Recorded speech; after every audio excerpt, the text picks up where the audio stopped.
El arquitecto Allende está graduado en 1956 en la Facultad de Arquitectura y Urbanismo de la Universidad Nacional de Córdoba, con especialización en planificación regional y urbana de la Universidad de Edimburgo, Gran Bretaña. Fue subsecretario de Desarrollo Urbano de la Secretaría de Desarrollo Urbano y Vivienda de la Nación. Fue especialista principal de la División de Desarrollo Urbano, Vivienda de la Organización de los Estados Americanos, OEA, y a cargo del Programa de Asistencia Técnica de la Región de México, Centroamérica y Caribe. Fue miembro del Consejo del Plan Urbano Ambiental de la Ciudad de Buenos Aires. Como titular de su propio estudio profesional, realizó numerosos planes de ordenamiento territorial a nivel nacional, provincial y de emprendimientos privados, y participó en la temática territorial de estudios realizados por consultoras de ingeniería relacionados con saneamiento y transporte. En el ámbito académico, fue consejero y vicepresidente del Consejo Profesional de Arquitectura y Urbanismo. Ha sido durante varios periodos miembro del Colegio de Jurados y Asesores de Planificación Urbana para los concursos de la Sociedad Central de Arquitectos. Además es miembro del Instituto de Transporte de la Academia Nacional de Ingeniería, y como docente fue profesor profesor de Planificación Regional y Urbana de la División de Estudios Superiores de la Maestría de Urbanismo de la Universidad Nacional Autónoma de México. Entre los premios que ha recibido se destacan el Premio Ventanas al Futuro de CAIC Parex Group, el Premio al Mérito en la Planificación por la trayectoria en Planificación 2013, el Premio Luis B. Mignone a la trayectoria profesional en Planificación Urbana de la Academia Nacional de Ingeniería en 2014, y el Premio a la trayectoria profesional de la Sociedad Central de Arquitectos en 2017. El arquitecto Allende ocupa el sitial número 9, José Ignacio Togo Díaz. Bueno, bienvenido, arquitecto Allende. Escuchamos atentamente ahora su presentación.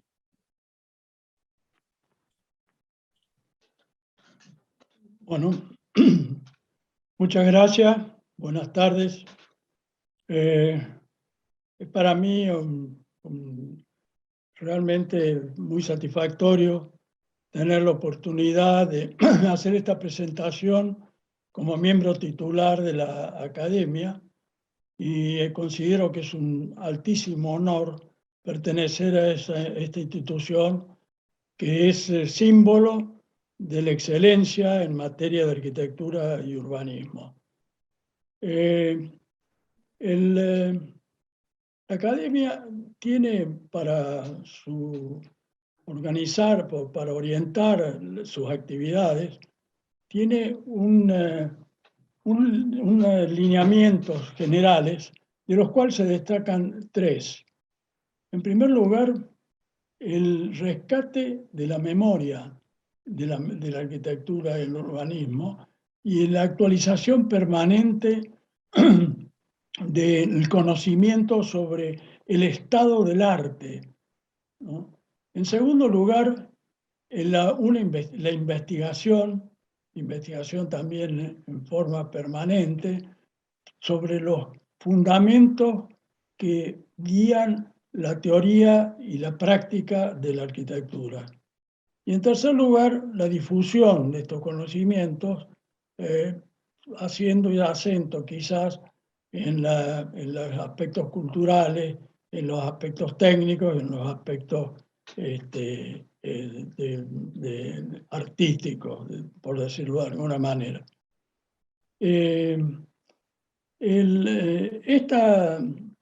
Además, la Academia tiene su objetivo, brindar o tratar de aportar al desarrollo nacional el progreso, que se pueda conseguir el estímulo, el progreso de la arquitectura y el urbanismo nacional. Y el ámbito natural de actividad es justamente el territorio nacional. Entonces, para esta presentación, yo entendía que era interesante hacer una revisión, hacer una mirada una rápida mirada sobre algunas situaciones, algunas particularidades del territorio nacional, que va a ser el escenario donde vamos a estar actuando en el futuro, y que tienen realmente mucho interés, especialmente para todas las disciplinas, pero especialmente para el urbanismo. ¿Podemos poner la primera placa?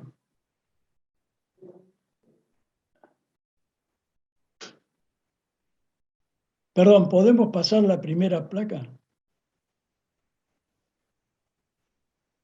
No, la siguiente, por favor.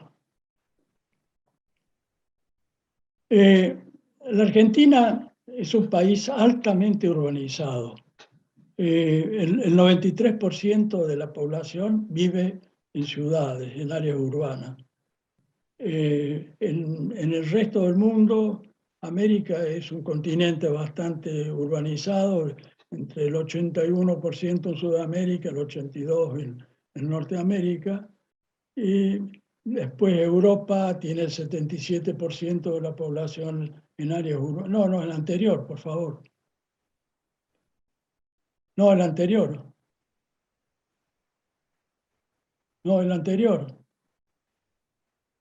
Esa, por favor.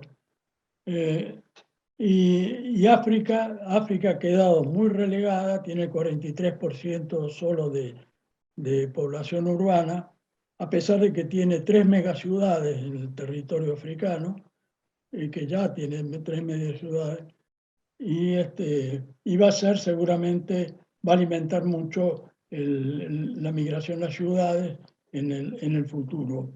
Va a crecer seguramente mucho en el futuro. Ahora, es sorprendente que la Argentina, con el 7% de la población viviendo en áreas rurales, tenga saldos exportables de alimentos que realmente para alimentar 5 veces la población propia.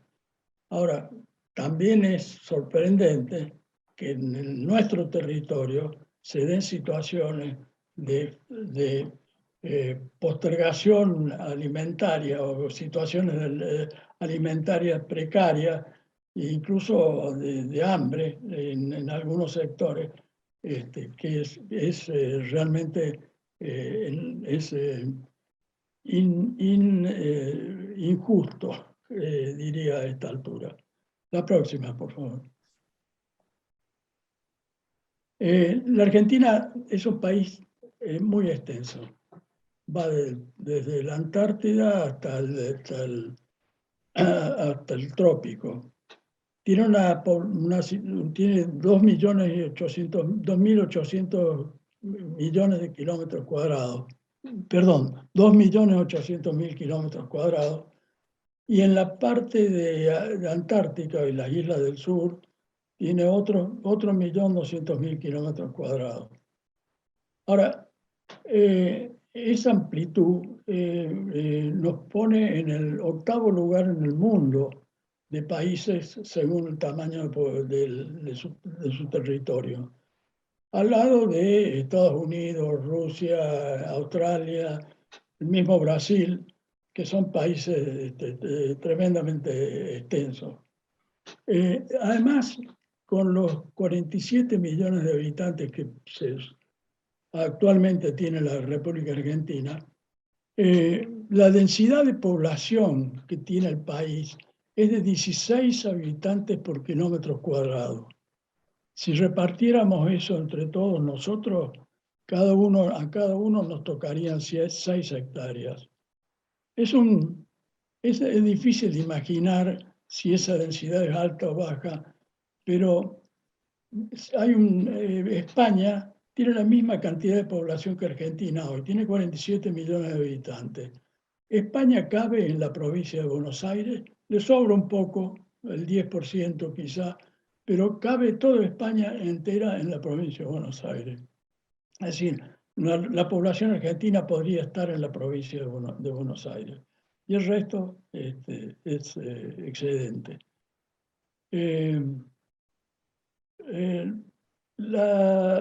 Esto habría que pensar que que la Argentina, bueno, va a crecer en la población y eventualmente lo que se necesita es una ocupación efectiva del territorio. Y eso se necesita más población.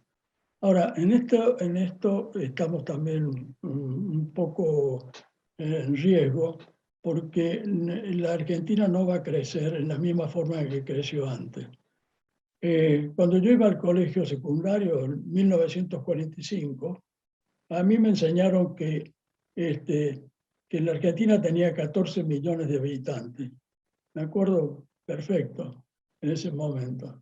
Bueno, en nuestra generación se triplicó la población argentina. Ahora, se espera que esto no va a volver a suceder. La próxima, por favor. La próxima. Porque analizando el crecimiento poblacional, es muy difícil hacer una proyección hasta el año 2100. Cualquier proyección siempre tiene mucha incertidumbre.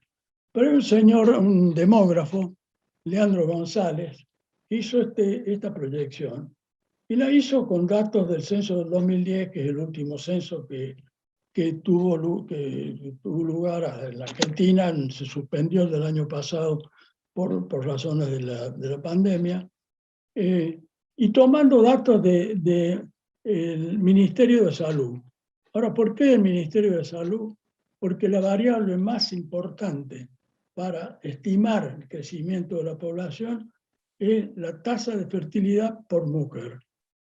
Y esta tasa de fertilidad por mujer es una variable a la vez muy imprecisa y muy variable porque depende de muchos factores. Puede ir cambiando, etcétera, etcétera. Entonces, para tener más seguridad, este demógrafo tomó 4 hipótesis de crecimiento de la tasa de fertilidad.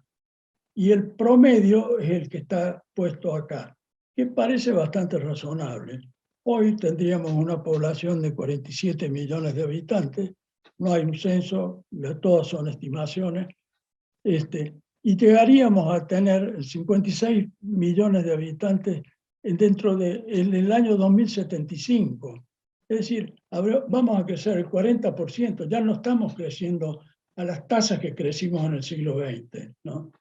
Y después ahí aparece un decrecimiento y vamos a quedar con una población de 53 millones de habitantes, es decir, un 35% más que la que teníamos en el año 2010. O sea que tenemos que empezar a pensar que realmente vamos a ser un país con escasa población y que, bueno, a partir de ahí necesitamos tener un territorio muy controlado, y el desarrollo es lo que puede compensar la falta de población. Entonces ese es uno de los factores que hace cambiar en pensar en trasladar el desarrollo a los lugares pobres que ya vamos a ver en la Argentina. La próxima. Esta es la polarización de la población. Es decir, la mancha marrón es la mancha de la pampa húmeda, y en general la población ese es el lugar mejor ocupado, y realmente hay una ocupación razonable. El resto son una sobre el río Paraná, la derecha arriba, otra sobre la vieja ruta de los incas que llegaban a la Argentina hasta Córdoba, en la época precolombina, cuando tenían 10 millones de habitantes el imperio inca, y también entraban por la zona de Cuyo, Mendoza, San Juan, donde también hay una polarización. Después la zona del Río Negro, en Neuquén, y en la Patagonia, que aparecen puntos aislados, que son una especie de islote de polarización. La línea de puntos, no sé si se ve bien, la línea de puntos está marcando los vacíos que tiene el territorio, ¿no?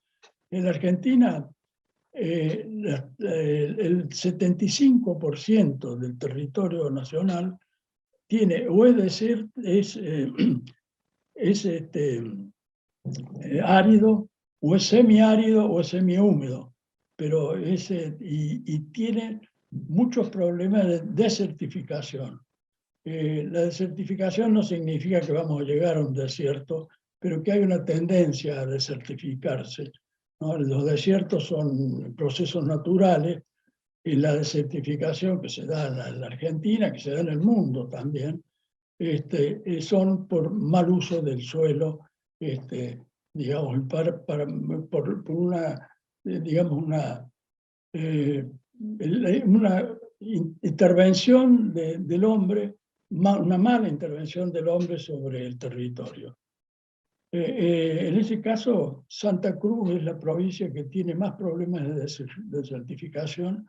Toda la Patagonia, después hasta Neuquén, hay características naturales desérticas en La Rioja y Catamarca, es decir, son provincias cuya geografía ya está marcando esos avances. Y hacia el norte, en Salta, Jujuy, todo el espacio de Formosa y Santiago del Estero, hay procesos de desertificación, pero por avance de las áreas de expansión agropecuaria, que han hecho mucho daño al suelo, y también han complicado con el mal uso del agua, han complicado todo el sistema hídrico. La próxima, por favor. Este es un mapa de la competitividad, de la competitividad y el desarrollo humano. La competitividad de las provincias, ¿no? Y el desarrollo humano. Está hecho por el Programa de las Naciones Unidas, el Programa de Desarrollo de las Naciones Unidas. Hay 4 niveles de desarrollo humano. El primero es, bueno, Buenos Aires, Córdoba, Santa Fe y Mendoza, el más claro. Después viene la Patagonia, y el tercer lugar viene la zona de La Pampa, y Neuquén, y hacia el norte Salta. Y bueno, y después en último lugar las provincias más rezagadas. En las provincias más rezagadas la marginalidad, la pobreza es tremenda, ¿no? Y en las actividades laborales, los lugares formales, predomina el empleo público, ¿no? Pero el lunes de esta semana, salió en La Nación un artículo que decía que en 4 provincias, que son probablemente estas, en el sector formal también había problemas, conflictos de pobreza, ¿no? De que no se llegaba con los salarios a los niveles para salir de la pobreza, aún en el sector formal. Y en el sector informal lo que predomina es la informalidad, ¿no es cierto? Es decir, informalidad laboral. Y en los sectores más pobres, no solamente hay pobreza y marginalidad, sino que hay una dificultad, una incapacidad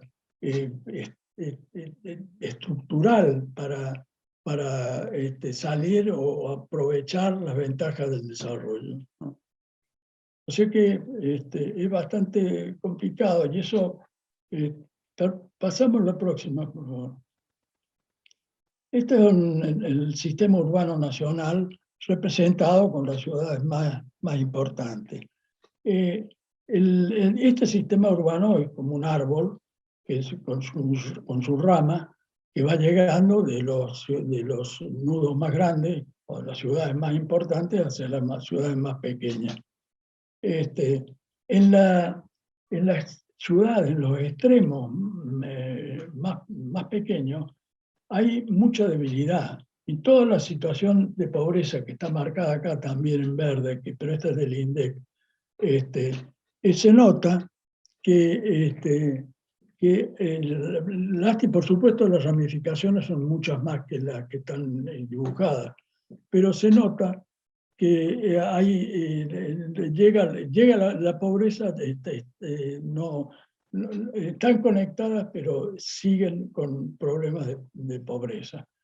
Entonces, yo pienso que, bueno, hay una obligación en el tratamiento, en el ordenamiento territorial, así como en las ciudades hay política para transformar los sectores rezagados en barrios de la ciudad, en el país también hay que tener una política urbana o territorial, ordenamiento territorial, que en realidad son sinónimos, casi hoy por hoy son sinónimos, en donde se pueda incorporar, digamos, todas esas zonas que están rezagadas al desarrollo.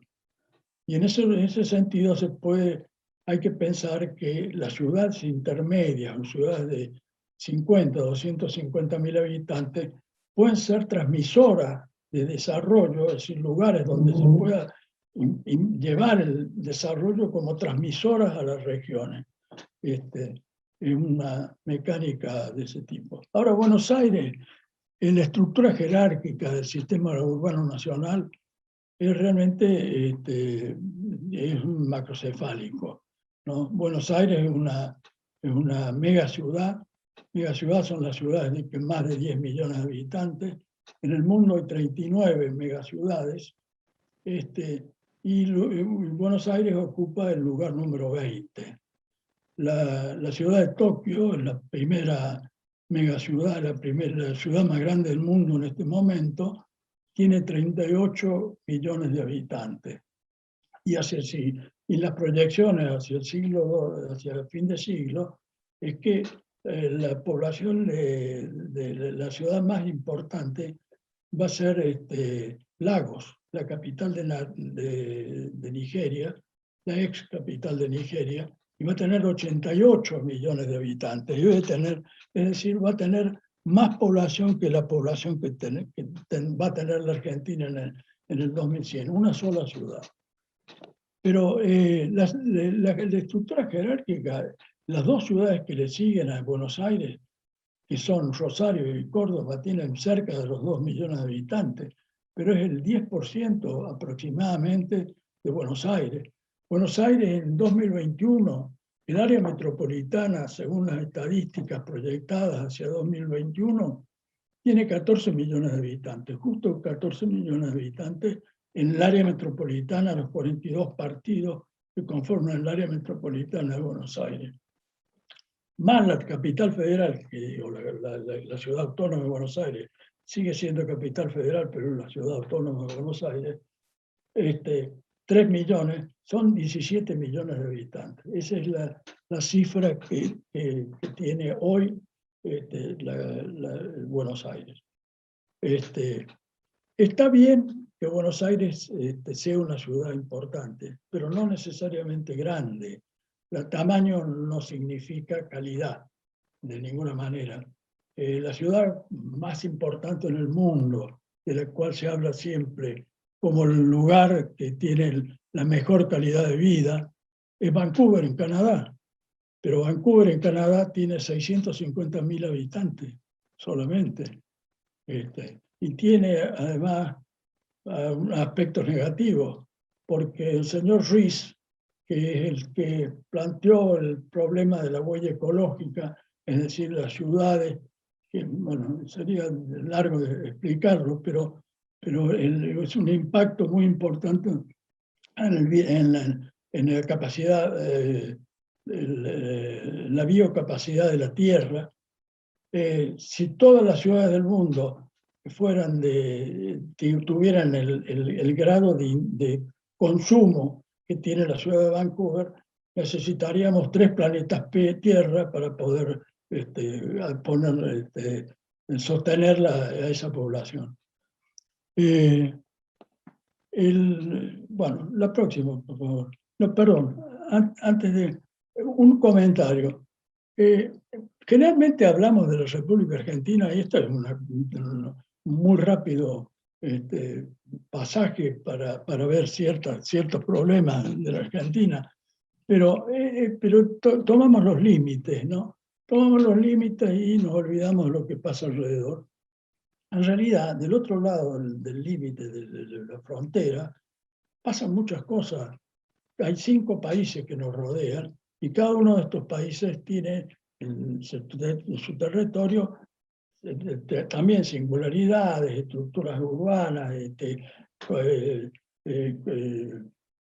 sistemas de ciudades y regiones que influyen en nuestro propio territorio. Y además nuestro territorio influye en lo que pasa al lado. Entonces, vamos a hacer una revisión también de qué es lo que está pasando en la periferia. La próxima. Esta es una imagen satelital real de Sudamérica. Yo lo que les digo es, si por favor miren Santiago de Chile, se imaginan dónde está ubicado, y a lo largo de Santiago de Chile vayan siguiendo una serie de lucecitas que se van sucediendo y van llegando a donde está Sao Paulo y Río de Janeiro, ¿no? Esto es un corredor, este es un sector del Mercosur que es realmente es la verdadera dorsal del Mercosur. La próxima, por favor. Este es un sistema de 22 ciudades, ¿no? Acá hay 3 megaciudades: Río de Janeiro, Sao Paulo y Buenos Aires.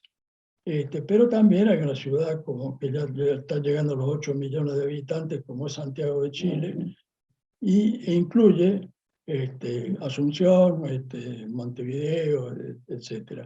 Son 22 ciudades que entre 500.000 habitantes para arriba, que se van sucediendo cada 300 a 500 kilómetros.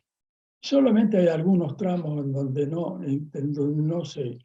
se juntan, digamos, o no aparece la ciudad intermedia, pero además es un corredor importantísimo porque está funcionando, a pesar de los problemas del Mercosur, sigue creciendo y sigue con un intercambio feroz y condicionando todo el territorio. Esta es la dorsal de Sudamérica, como tiene una dorsal Europa, ¿no?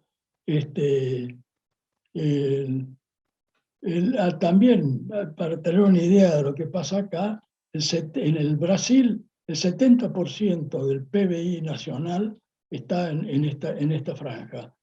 En la Argentina está el 60%, porque toma la franja central de Argentina. Y en Chile, no sé exactamente la cifra, pero evidentemente toma el área central, hasta Santiago del Paraíso, y realmente debe estar concentrado ahí también un muy alto porcentaje del PBI. Y de Uruguay está el 100%. Y lo mismo de Paraguay, algún porcentaje importante, porque está Asunción. Es decir, que la importancia de esta región como región es muy grande. Es muy grande porque en Sudamérica es el lugar donde se produce la mayor, digamos, tiene la mayor significación territorial. La próxima, por favor. Esto es una cosa interesante, es la expansión de la frontera de la soja, de la producción de soja. Este gráfico está hecho hace unos años. Es probable que algún cambio haya habido, pero en general sigue siendo lo mismo. En la parte amarilla en la zona de los campos cerrados, en Brasil, es la zona de los campos cerrados, donde está Brasilia, que es la zona importante de sojera y donde se está explotando la soja, ¿no? En la Argentina, en la pampa húmeda, y hasta la zona de Córdoba. Y en la zona marrón clara es la zona de expansión. Esta zona también está agregada ahora, porque en ese momento era la zona de expansión que se estaba desarrollando. Y hay una tercera zona que no se ve bien, pero está entre la línea azul y a la izquierda, arriba, una zona rayada en blanco, que probablemente se vea está en Bolivia, y está en Paraguay, y está en Argentina. Que son zonas potencialmente de expansión de la frontera agrícola, ¿no? Ahora, esta línea azul que se ve ahí es una línea, es el río Paraná-Paraguay, que es la hidrovía, lo que se conoce como hidrovía, que no tiene el ramal, no tiene en este gráfico el ramal Paraná, Tieté, que llega a San Pablo, en Brasil, ¿no? Ahora podemos verlo. Adelante, la próxima. Este es el río, la hidrovía, cerca de Rosario, con buques de ultramar. Y acá, por esta vía, la hidrovía, sale el 80% de las exportaciones argentinas. 50 millones de toneladas salen de los puertos del puerto de Rosario, de los 32 puertos de Rosario. Rosario a partir de la ley de puertos, que permitió, primero que transfirió los puertos a las provincias, menos el puerto de Buenos Aires, y después permitió los puertos privados. En Rosario hay un puerto estatal, que es el puerto que todos conocemos frente al Monumento a la Bandera, pero ese puerto moviliza 1 millón de toneladas, y los 32 puertos privados que hay, o 31, están movilizando 50 millones de toneladas. Es decir, que realmente la movilidad se da más por los puertos privados. La próxima, por favor. Acá está toda la traza de la hidrovía. Es sorprendente porque es una vía navegable que tiene 3.400 kilómetros a partir de su inicio en Campana del lado argentino, y en Nueva Palmira del lado uruguayo. Hay 250 kilómetros entre del Río de la Plata hasta el océano, pero que hay que sumarlos después a la distancia en que está Puerto Cáceres, que es el puerto brasilero, en el tope digamos, donde llega la hidrovía. El primer tramo hasta Rosario, que son las dos primeras flechas horizontales, Rosario y Santa Fe, hasta Rosario tiene 36 pies de calado, así que son los buques estos que habíamos visto en la primera imagen, que está acá también en esta imagen. Desde Rosario a Santa Fe ya baja 28 pies, ¿no? Digamos, son barcos de menor porte los que pueden llegar. Y desde Santa Fe hasta Asunción del Paraguay tiene 10 pies, y es navegable por estas barcazas que se ven acá a la derecha, que son barcazas de carga en general. Acá la importancia de la hidrovía está en que tiene potencial para crecer muchísimo, primero en el tema de la soja, que se vio cómo esta hidrovía estaba en el medio, digamos, de la producción de soja. La soja que se lleva a Rosario, que está en donde el grano de soja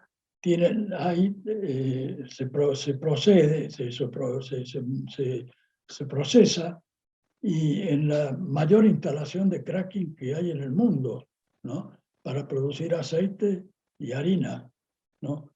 Así que es realmente importante como vía de alimentación la soja que nos falta, alguna soja que viene de Paraguay y que puede venir de Bolivia también. Pero además, en Corumbá, que es la primera flecha amarilla después del tope, está a 2.700 kilómetros, 1.800 kilómetros. Hay una mina de hierro, que es una mina de hierro de importancia mundial, porque es una de las más importantes del mundo, que está explotada en este momento por la firma Vale, una firma brasilera, una minera muy importante, y que exporta hierro y podría llegar a exportar más mineral de hierro sobre la vía esta, hasta 10 millones de toneladas que podría salir por la hidrovía. Pero para eso, desde Asunción hasta hacia arriba, si bien tiene la profundidad necesaria, hay ciertas partes que necesitan ser dragadas para tener el calado que se necesita. Hay partes que tienen 8 pies o menos, entonces habría que llevar todo a 10 pies. Esta es la hidrovía Paraná-Paraguay. Hacia la derecha, en confluencia se llama, en el límite de Corrientes-Resistencia, un poquito más arriba de Corrientes-Resistencia, el río Paraná desemboca el río Uruguay y el río Paraná gira a la derecha. Llega a la triple frontera en Misiones y apenas se pasa la triple frontera, está la represa de Itaipú. Itaipú es una represa que tiene 120 metros de altura, el paredón de Itaipú, y no tiene escala de navegación. Es decir, que los barcos pueden llegar allí, pero no podrían seguir subiendo. Que la escala de navegación la Yacyretá la tiene. Ahora, ¿qué pasa? Del otro lado de Itaipú, en Brasil, sigue el río Paraná, sigue hacia arriba. Hay varias represas, pero al llegar a la altura, desgraciadamente no está en el dibujo acá, pero al llegar a la altura de Sao Paulo, el río Tietê toma hacia la derecha y llega a Campiña, que es al norte de San Pablo, unos 100 kilómetros al norte de San Pablo. Es decir, que sería navegable totalmente, sería posible, si no estuviera Itaipú, quizá conectar San Pablo con Buenos Aires por vía navegable. Este sistema de vías navegables es muy extenso, son 7.000 kilómetros en Sudamérica, esta zona de Sudamérica, y realmente es de una importancia enorme. En parte el río Uruguay también forma parte de eso, pero es navegable solamente hasta la represa de Salto Grande. La próxima, por favor. No, estas son las cosas internas, la próxima. La próxima. Esto es una síntesis de todo lo que hablamos, que es en realidad el corredor del Mercosur, ¿no es cierto?, más el gran corredor del río Paraná, y son los espacios de integración que se van generando, algunos tomando hasta Perú, todo el espacio del Mato Grosso y Brasil, y el espacio patagónico, ¿no? Ahora, en este gráfico, y lo que está marcado en líneas de punto son las transversales bioceánicas, ¿no? Hay un programa que dentro del Mercosur que planteó Brasil hace muchos años ya, y no sé en este momento qué grado de avance ha tenido, pero es de integración de las infraestructuras de Sudamérica, IRSA, ¿no? Y que apuntaba justamente a definir las rutas, concretar las rutas bioceánicas y a toda la trama de circulación y además de las rutas, toda la infraestructura regional de esta zona. Esto es un dibujo, pero es digamos, facilita pensar en que todo esto hay que empezar a trabajarlo, combinarlo, discutirlo con los vecinos, realmente llevarlo adelante.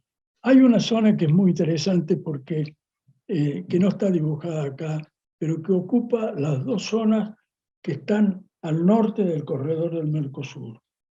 Que es el artículo 124 de la Constitución Nacional, muy sabiamente permitió que la conformación de regiones en el país. Es decir, no, regiones para el desarrollo, regiones para la planificación y el desarrollo, no regiones que tuvieran, digamos, que suplantaran a las provincias de ninguna manera.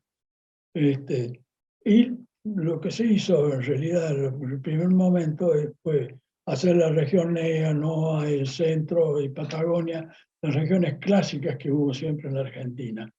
Pero finalmente se decidió, por ejemplo, la región NOA, NEA, se integraron en una región única y además se integraron, pero por una iniciativa privada, se integraron con varias zonas de Brasil, de Paraguay, de Bolivia y de Perú, ¿no? Entonces han creado una zona que se llama Psicosur, por Sudamérica. Y en la Argentina está la zona del Norte Grande y las provincias de Córdoba y Santa Fe. Esta Psicosur tiene una Secretaría General, fue creada en el año 2005 por una... Había conversaciones anteriores, pero fue creada formalmente en el año 2005 en una reunión que se hizo en Salta, y tiene una Secretaría General que es rotativa, ¿no es cierto? ¿Y qué hace? Promueve las exportaciones del área, ¿no? Son privados, ¿no? Entonces promueven las exportaciones del área, pero también promueven las conexiones interoceánicas, promueven la infraestructura en general, promueven el turismo, promueven, hay varias cosas que están promoviendo. Y además se conectan y coordinan con el Mercosur, le dan ideas al Mercosur de cosas para hacer en el territorio. En fin, están buscando el desarrollo. Es poco conocida porque es privada, entonces poco conocida. No sé en este momento qué avance tiene, pero es muy interesante la reunión, es una reunión formal. Bueno, este es el panorama del territorio donde nos va a tocar actuar, y simplemente era eso, una mirada muy rápida para ver en qué escenario íbamos a trabajar. Muchas gracias.